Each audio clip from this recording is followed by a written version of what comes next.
Des gens remarquables dans ma vie. Ma langue! Comment l'aquarium? Oui, j'espère que vous n'y signez pas. Vous ce que je fais, là? Non, mais je vois que vous faites des tartes. Des tartes, puisque vous êtes artiste. Je ne serai pas là, je me fais un béret, monsieur. Ah, oui, ça. Facilement, tu as le talent de comique, mais aussitôt que tu parais sur une scène, avant d'ouvrir ta bouche, les gens rient. Eh bien, tu sais, ça, c'est pas seulement du talent, c'est un don qu'on apprend nulle part au monde, dans aucune école. Tu donc! C'est un immense plaisir de lui balancer ça. Ben voyons, comment et puis, à vous soyez pas joué, on a même pas. Gilles s'est embarqué dans le comique, il veut faire rire. Pour lui, le rire, c'est sa façon de respirer, c'est sa façon de vivre. La preuve, c'est qu'il a vécu que pour ça. Gilles n'aime que ce... En fait, n'aime que ce qui le passionne, et il n'y a seulement que le rire qui le passionne. Alors, hors de ça, point de salut.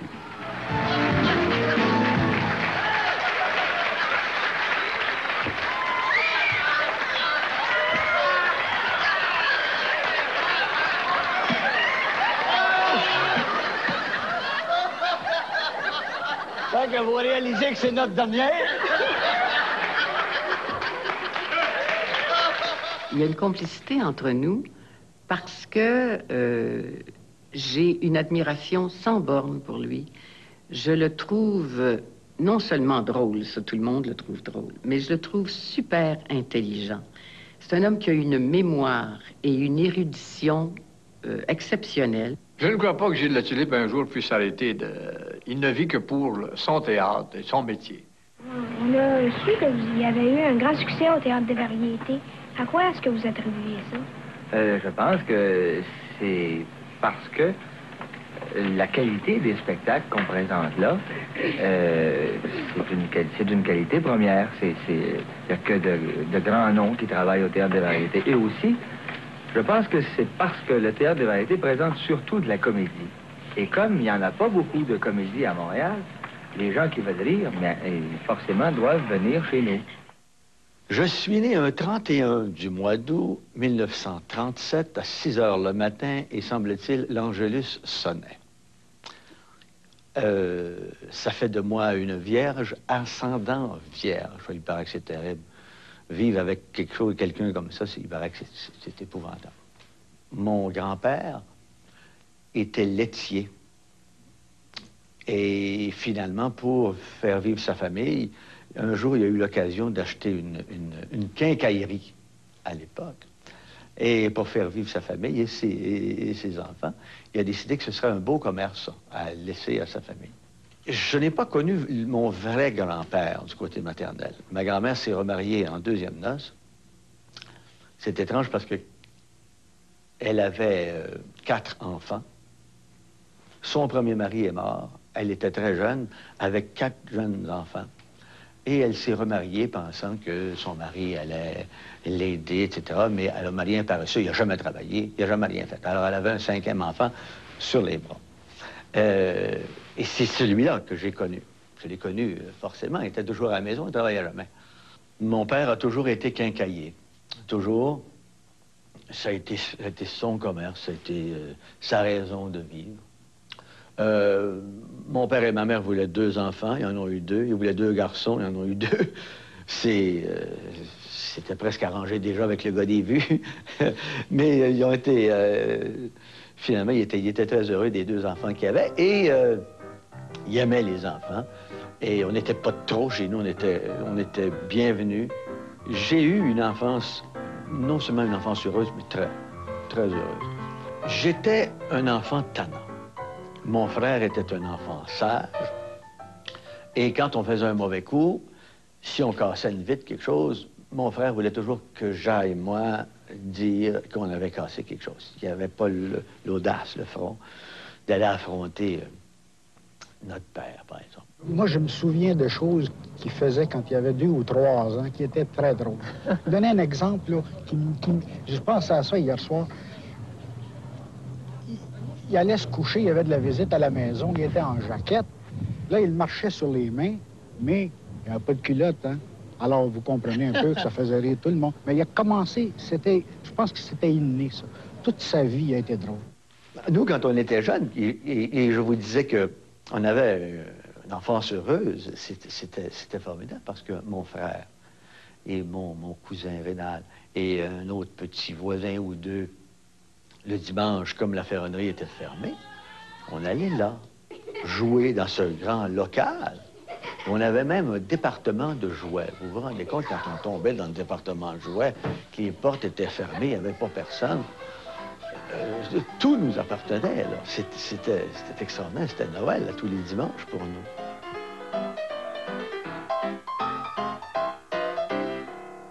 J'ai eu hâte d'aller à l'école pour une chose, apprendre à écrire. Parce que j'écoutais à la radio à l'époque Le Ralliement du rire, avec Marcel Gamache, Gérard Delage, avec Eugène Daigneault, je crois, au Villa Légaré. Ces gens-là racontaient des histoires. Et j'écoutais ça religieusement. Toutes les semaines, j'écoutais les histoires. Puis j'avais donc hâte d'être capable d'écrire ces histoires-là pour ne plus les oublier. J'avais hâte. Parce que d'une semaine à l'autre, j'en oubliais. Et quand j'ai commencé l'école, à un moment donné, je détestais ça, mais je me suis dit, essaie d'endurer ça jusqu'à ce que tu saches écrire. Puis après ça, on verra. Et dès que j'ai su écrire, mais là, ne serait-ce que phonétiquement, j'avais plus besoin d'aller à l'école. J'étais capable d'écrire mes histoires. Et à compter de ce moment-là, j'ai jamais compris pourquoi j'allais là. Je me rappelle de ma première journée d'école, j'étais allé là en braillant, je suis revenu en braillant, et j'ai braillé jusqu'à la dernière journée d'école. Gilles a détesté l'école, mais Gilles savait exactement dès le départ, c'était peut-être un peu présomptueux, mais il savait dès l'enfance à quoi il se destinait, j'ai l'impression. Et il savait qu'il n'y aurait pas besoin de tout ça. Il est allé à l'école suffisamment longtemps pour tout apprendre ce qui est nécessaire dans la vie, mais définitivement, ce qu'il voulait, c'était d'être ce qu'il est maintenant. J'ai toujours voulu faire rire, mais j'étais un comique de salon parce que dans la famille chez nous, il n'y a personne qui faisait ce métier-là, personne. Des fois, quand quelqu'un fait ça, ben, il peut ouvrir une porte, ça peut aider, etc. Mais chez nous, c'était pas ça du tout. Alors, de penser que je pouvais faire ce métier-là, c'était presquement impossible à penser ça. Et un jour, je suis allé au théâtre voir une pièce. C'était La Petite Hutte. Et j'étais, par hasard, assis tout près. C'était un petit théâtre, Les Grégores. Si je me rappelle bien, il rentrait 99 personnes en spectateurs. Et j'étais là. Et j'ai été frappé comme un coup de fouet. J'étais presque sur la scène. Tous les autres spectateurs étaient derrière moi. Et j'entendais les rires me venir. Et j'ai dit, je veux réentendre ça. Je veux réentendre ça. Et je me rappelle, en intermission, quand je me suis levé et j'ai vu la salle, c'est là que j'ai réalisé qu'un théâtre, c'était tellement plus beau vu de la scène que de la salle. Et je voulais absolument revivre ça.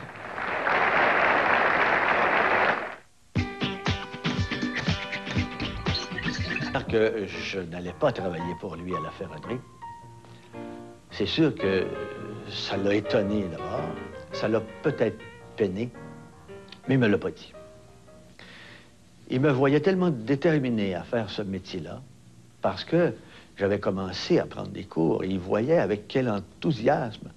Autant à l'école, je n'étudiais pas beaucoup, autant là, j'étais un élève, croyez-moi, modèle. On me disait d'apprendre une fable, je n'apprenais 3. On me donnait 50 lignes à lire, j'en lisais 200. Je travaillais.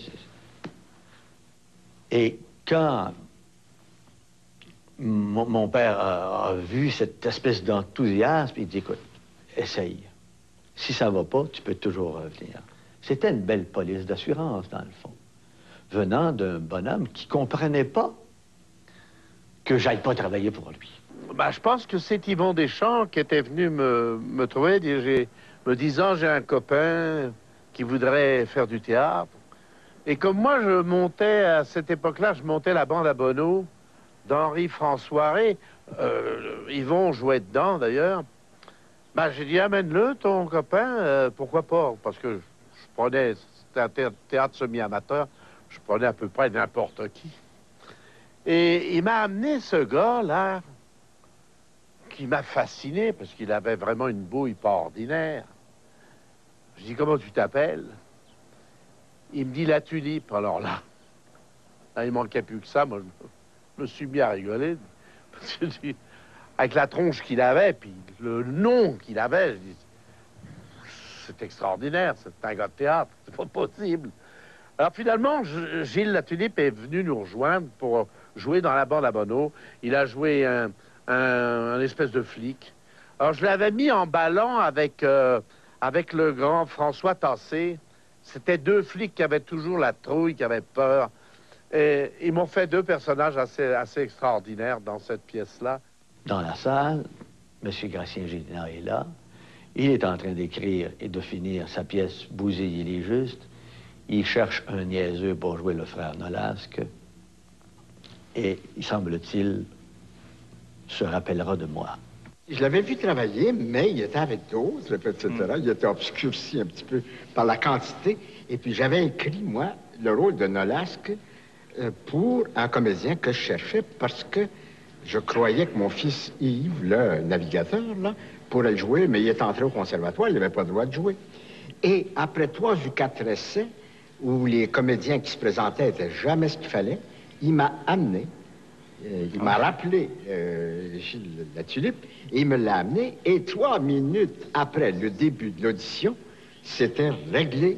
Je savais que j'avais trouvé le comédien que je cherchais. Vous voulez pas vous coucher un peu? Ça vous ferait du bien? Oh, je suis aussi inquiète dans une position que dans l'autre.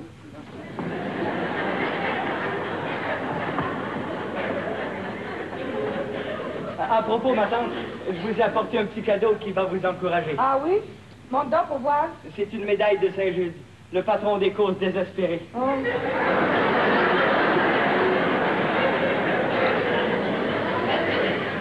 Mets-la sur le bureau, ça presse pas. Oui, ma tante. De bons catholiques comme nous autres, ils devraient être de notre côté, tu trouves pas? Oui, ma tante. À moins qu'il ne vous fasse la grâce de passer par l'heureuse mais sanctifiant creuset de l'épreuve. Oh, dis pas ça. Au cas où ça se produirait, demandez-lui la force de faire votre sacrifice sans chrétienne exemplaire que vous êtes. Ah, pas aujourd'hui.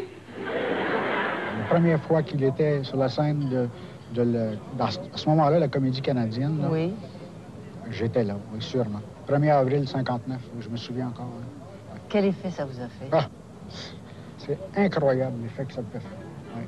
Mon père allait voir ses revues, Les Fruits de l'Inade, et il était allé voir aussi Ticoc. C'était les seules fois qu'il était allé au théâtre de Sapie. Et là, de voir que M. Gélinas me demandait de jouer pour lui, il a commencé à dire « Oups, c'est sérieux ». Et là, il n'a plus jamais repensé que je retournerais à la ferronnerie, bien sûr. Quand tu as quitté tes études avec moi, j'ai demandé souvent à Radio-Canada, à plusieurs réalisateurs, de t'engager. Monsieur, voilà une lettre à votre adresse.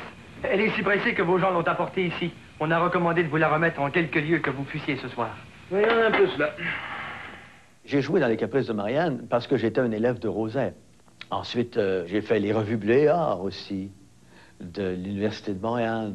J'ai fait beaucoup de choses, mais des revues.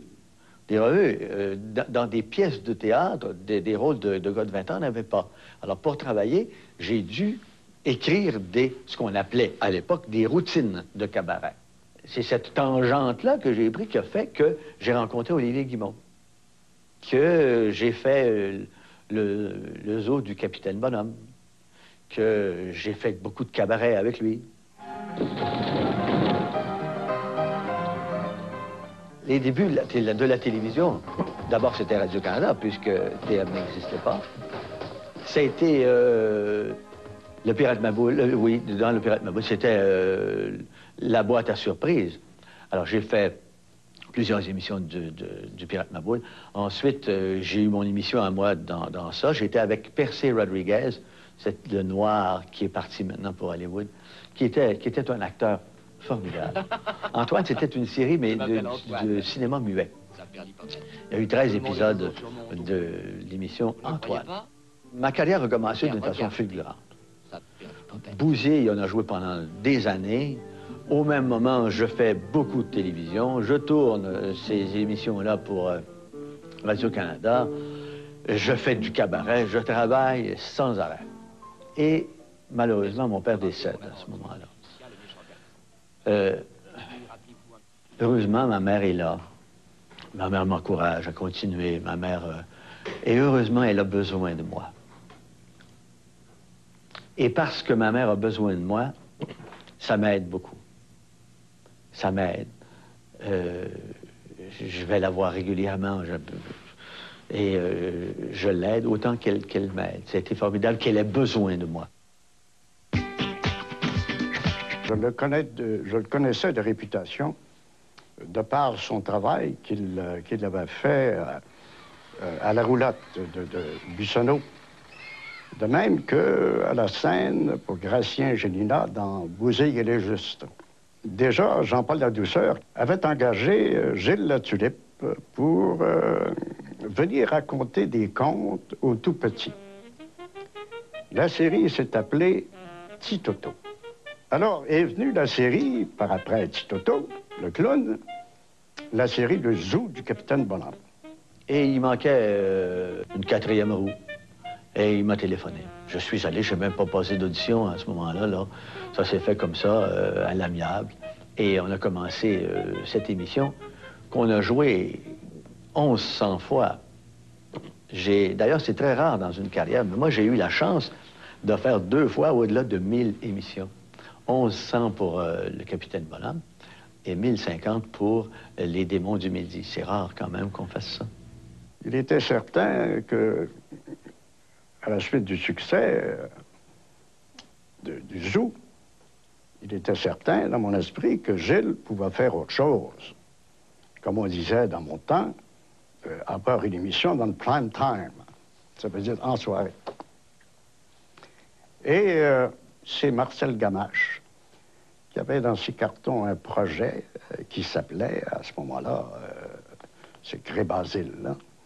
Et des fois, on engageait pour une semaine un comédien, un petit rôle, etc.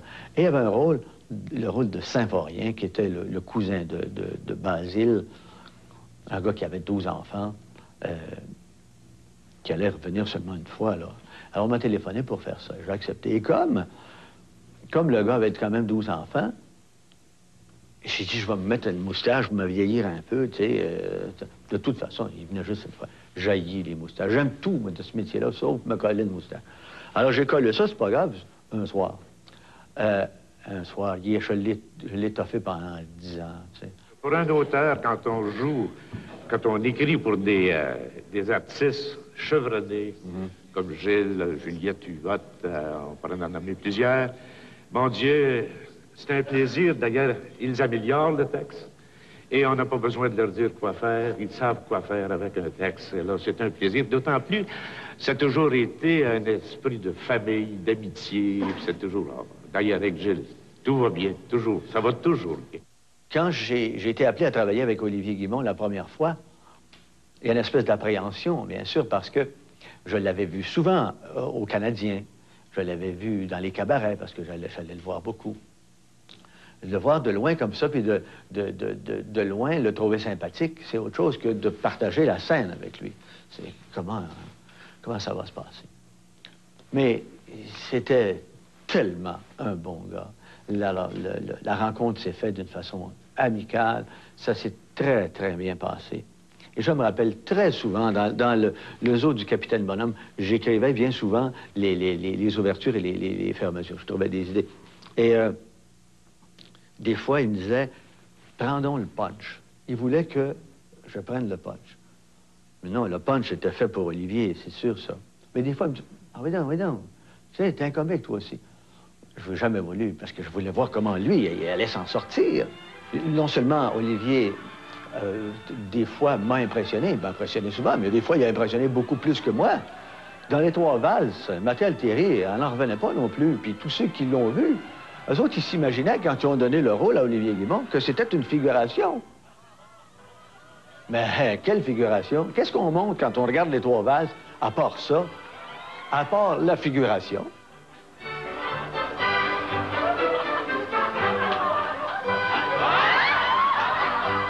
Il cherchait deux personnages, deux artistes pour animer une émission de fin d'après-midi. Et moi, j'avais vu la Tulipe dans le personnage de Symphorien dans Cré-Basile, qui se promenait toujours avec son lavabo, puis je le trouvais drôle. Il était drôle, effectivement. Mais je le connaissais pas, par exemple. Alors, il nous a fait rencontrer. J'ai dit, il me semble que ça cliquerait avec Gilles. Et puis, à ce moment-là, ben, c'est là que ça a commencé. On a commencé à travailler ensemble. On a commencé avec le 5 à 6. Et puis, après ça, c'était pour tout le monde. Et Suzanne Lapointe a fait partie de l'équipe aussi. Elle avait une petite chronique qu'on appelait, nous autres, Suzanne, ouvre-toi. J'allais pour ma chronique, mais il me gardait pour tout le reste de l'émission. Parce qu'on avait aussi, Gilles avait la chronique Le voyage de noces. Alors, c'était des gens qui racontaient leur voyage de noces, puis ils sélectionnaient les lettres et ils me gardaient toujours pour la journée où j'y allais. Ils me gardaient toujours les plus salées ou les plus juteuses, disons. Fait que là, il fallait qu'on les lise. Et je me rappellerai toujours une fois où Gilles avait commencé à lire, et puis là, il me passe ça parce qu'il riait trop. Moi, je continue à lire la lettre, et là, je pleurais. Je la passe à Fernand qui pleurait aussi. En tout cas, c'était passer la chronique parce qu'on pleurait tellement de rire. Il appelait ça la chronique Kleenex.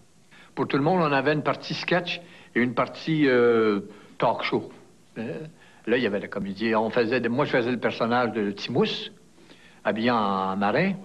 Et la belle était avec nous autres, Pierre. Il y avait le capitaine Bonhomme et Gilles. Et tout se passait dans la maison du capitaine Bonhomme, située à côté du chemin de fer. Pour ça, rien que dans les grandes occasions. Ah oui? Quelle occasion est-ce-t-il donc? Bien là, ça va être une grande occasion toute l'année. Parce que je vais le porter tous les jours. Vivons, vivons! Vivons! Est-ce que vous aimeriez faire un grand film? Un film? Oui, j'aimerais ça. Un film comique. C'est pratique, hein, les draps contours. Ça pas de tapons, pas de plis.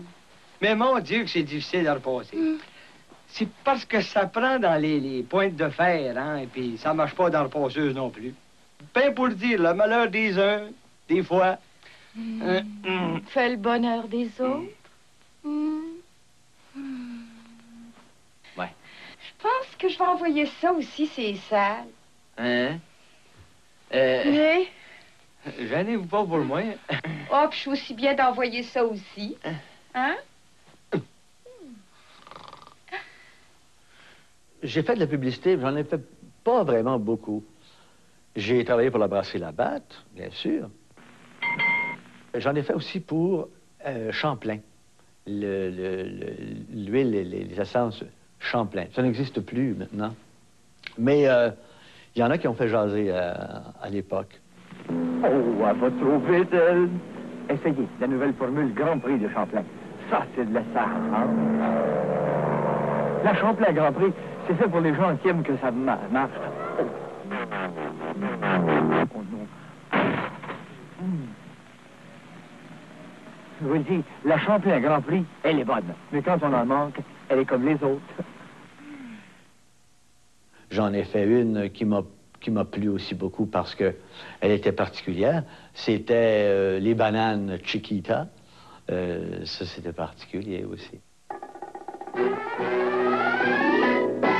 Mademoiselle Chiquita aime bien les bananes. Et les Chiquita, ça, c'est de la banane. Ah, j'ai beau essayer tant que je peux. Pas moyen de trouver mieux. D'une place, et j'ai trouvé ce qui allait devenir le Théâtre des Variétés, Papineau et Mont-Royal. Et là, tous ces gens-là qui avaient connu cette fameuse époque du burlesque sont venus travailler pour moi. C'est-à-dire, autant M. Grimaldi, sa fille, Olivier Guimont, Mandat, Denis Drouin, Paul Thériault, Paul Desmarteaux, nommez-les tous, ils étaient tous là, la poudre. Et ça a été une drôle d'aventure qui a commencé. Parce qu'entouré de tous ces gens de métier, le seul qui connaissait pas du tout le répertoire, le seul qui connaissait pas son affaire, finalement, c'est moi. C'était le propriétaire, c'était le directeur.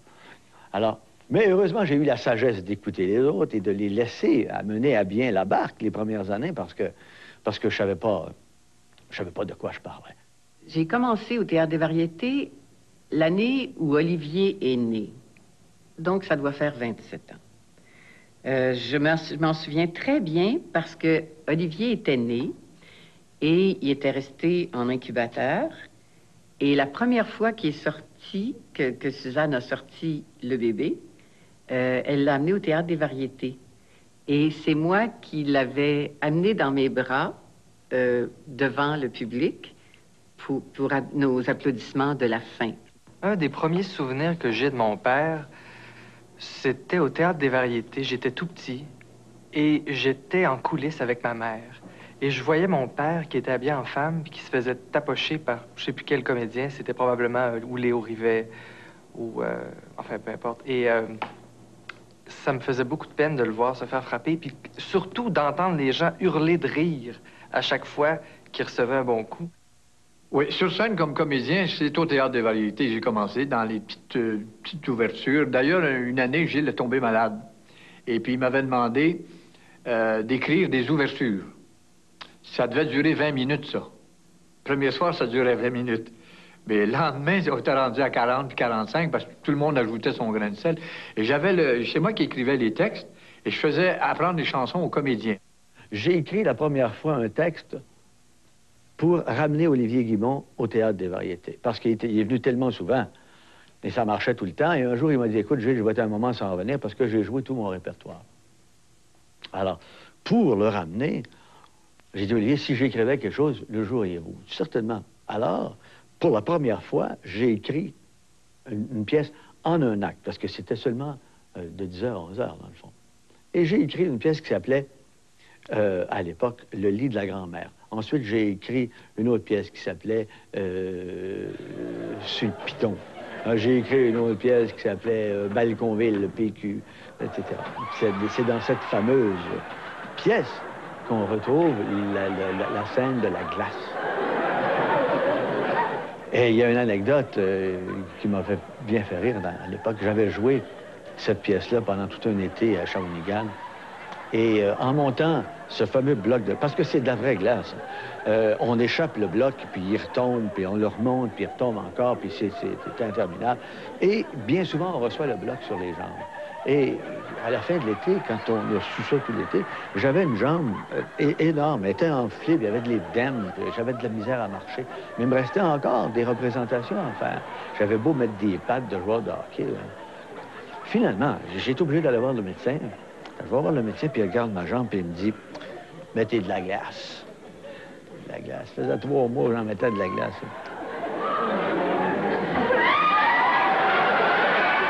Le gars qui m'a vraiment... avec lequel j'ai été le plus familier, c'est Marcel Gamache.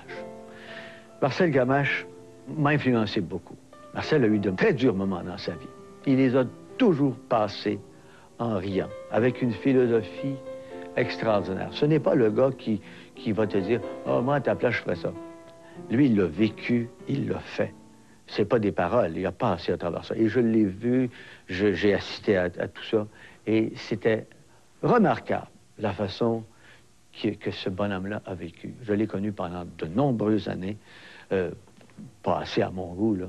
Il est devenu le parrain de mon fils. On allait en voyage ensemble tout le temps. On se fréquentait régulièrement. On travaillait la nuit à écrire ou des Cré-Basile ou des Symphoriens.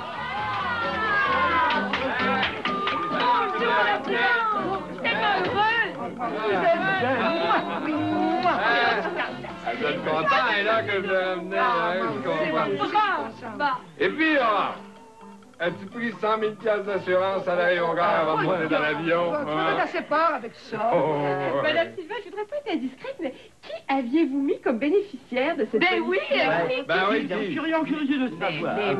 Les mêmes qui sont bénéficiaires sur toutes les autres polices, c'est-à-dire les héritiers qui sont sur mon testament. C'est-à-dire les petits des pauvres. Toi, Tu me dirais, Mademoiselle L'Espérance? Non, mais non. Je le savais. Et la tulipe, il a dit à Marcel Gamache, on va inventer un personnage. Ou Marcel Gamache, il dit, on va inventer un personnage. Le frère de Saint-Fourier. Et Ephrem. Alors, je suis allé faire une émission, puis je suis resté 4 ans. Je connais un gars, moi. Il travaillait dans un bureau. Dans quel tiroir? L'accouchement en débrayant, ça a été un petit peu pénible. Je parle pas de Marcel, je parle à ATM. Mais ça m'a donné l'occasion de faire jouer Olivier, qui était tout petit à ce moment-là.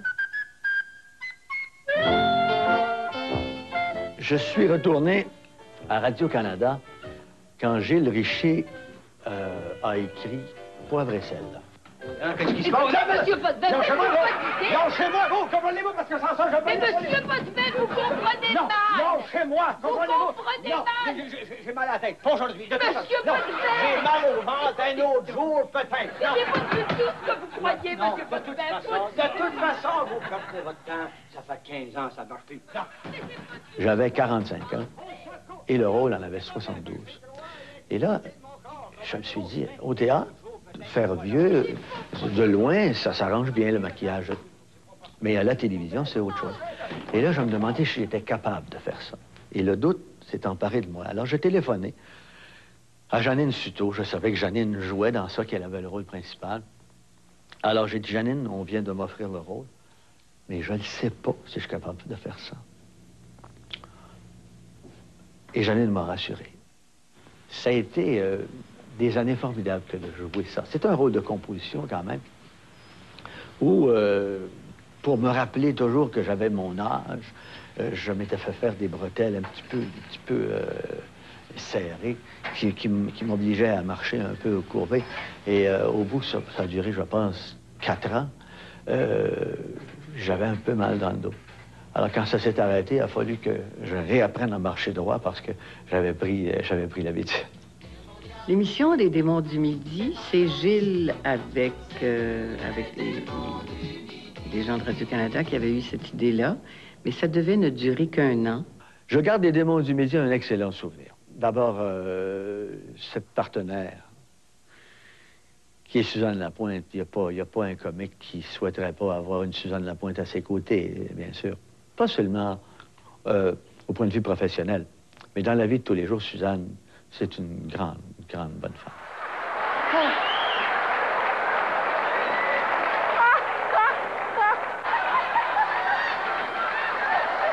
Je l'ai souvent fait rire avec, par exemple, des costumes.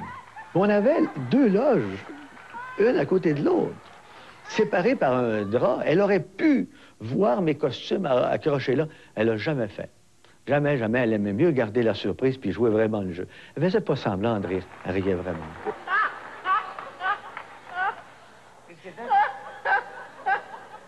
Au Démon du Midi, le personnage de Magic Sue est malheureusement né après la mort de Magic Tom. Tom Auburn venait souvent à l'émission, faisait des tours de magie, puis on l'aimait beaucoup. Puis à un moment donné, il est décédé. Oui, puis il m'avait montré des trucs. Et alors, j'avais fait le truc de magie, qui était l'histoire de la corde, je m'en souviendrai même plus. Et puis là, ça a germé. On avait tellement ri avec ce petit truc-là que ça a germé dans leur esprit. Là, ils ont fait venir Midi, puis on dit à Midi, tu vas apporter quelques trucs. Suzanne va faire de la magie. Attends. J'ai pratiqué depuis des mois et des mois. Oh, bracadabra! Le feu va sortir de là. Va, bracadabra!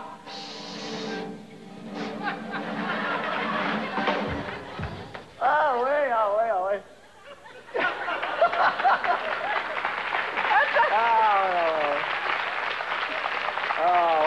Et maintenant? Est-ce que c'était prévu, ça? On est beau.